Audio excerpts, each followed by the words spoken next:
मेरी नन्ही सी जान भाग 7। फाइनल पेपरों के दौरान मनोज ने दुनिया जहान से नाता तोड़ लिया था। वो दिन रात बस पढ़ाई ही करता था। सबको लग रहा था कि वो पेपरों का पढ़ रहा है, पर वो तो सिर्फ 5 किताबें पढ़ रहा था।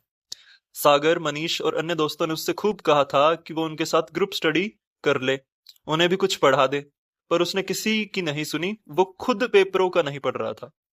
इस कारण उसके सब दोस्त उससे नाराज हो गए थे, और नाराजगी की हद तब पार हो गई जब उसके 80% नंबर और कक्षा में दूसरा स्थान आया।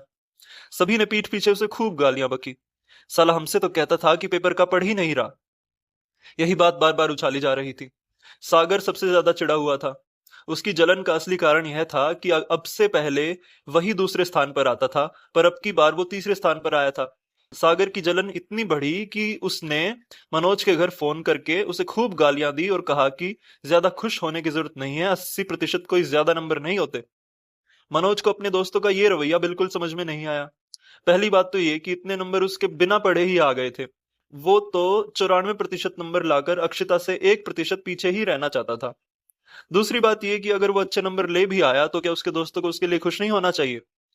उस दिन मनोज को समझ में आया कि अभी तक उसका कोई दोस्त ही नहीं था। 12वीं का पहला दिन आया। आज मनोज पूरे एक हफ्ते बाद अक्षिता से मिलेगा। कोई ज्यादा दिनों का फासला नहीं था, पर फिर भी अक्षिता को इतने दिनों बाद दोबारा स्कूल की वर्दी में देखने के ख्याल से ही उसके पेट में गुदगुदी हो रही थी। उसे अक्षिता को ढेर सारी चीजें बतानी भी थी और पूछनी भी थी।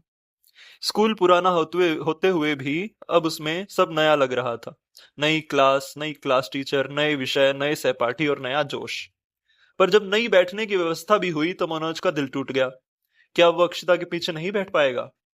पर चमत्कार ही था कि इस बार भी मनोज का बेंच अक्षिता के बेंच के पीछे ही पड़ा। उसकी खुशी का ठिकाना नहीं रहा। अक्षिता की जो नई साथ वाली बनी वो अपनी जगह पर टिकती ही नहीं थी। दिव्या नाम था उसका। और जो मनोज का नया साथ वाला था, सूरज, वो दिव्या का भी उस्ताद था। इस कारण कक्षा में भी अक्षिता और मनोज थोड़ी बहुत बात कर ही लेते थे। पहले ही दिन जब लंच हुआ तो मनोज अक्षिता से भी पहले जाकर खेत में बैठ गया और बेताबी से उसका इंतजार करने लगा।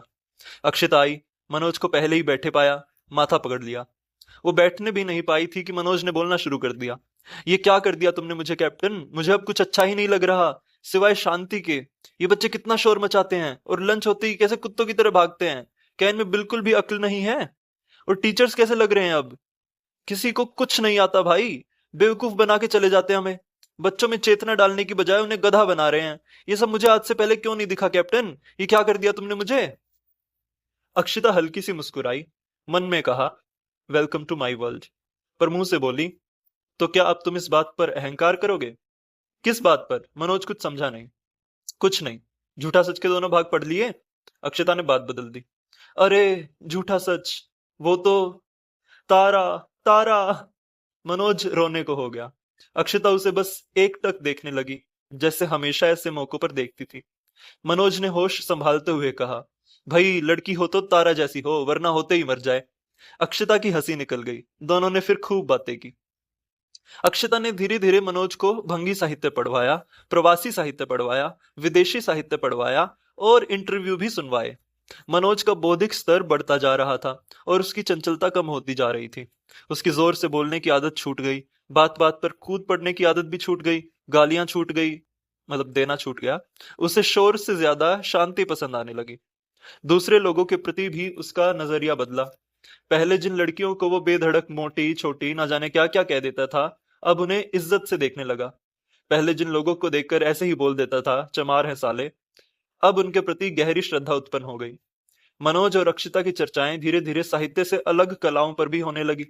अक्षिता की देखा देखी मनोज ने भी उस्ताद नुसरत फतेह अली खान को सुनना शुरू कर दिया। यो यो हनी सिंह अब पीछे छूट गया। अक्षिता ने ही उसे शाही टुकड़े के बारे में बताया, और जब उसने बड़ी मशक्कत करके द्वारका जाकर शाही टुकड़ा खाया तो वो उसका दीवाना हो गया। वो अक्षिता का धन्यवाद करता नहीं थकता था। अक्षिता ने ही उसे जानवर से इंसान बना दिया था। वो कई बार सोचता और हंसता कि उसे ऐसा आखिर क्यों लगता था कि अक्षिता अकेली दुखी है और वो उसके दुख का निवारण करेगा। क्या बचपना था। अक्षिता तो एक देवी है, गॉडेस है। उसने ही मेरे दुखों का निवारण कर दिया, मेरे जीवन को बेकार के कचरे से मुक्त कर दिया, टॉक्सिक लोगों को दूर कर दिया।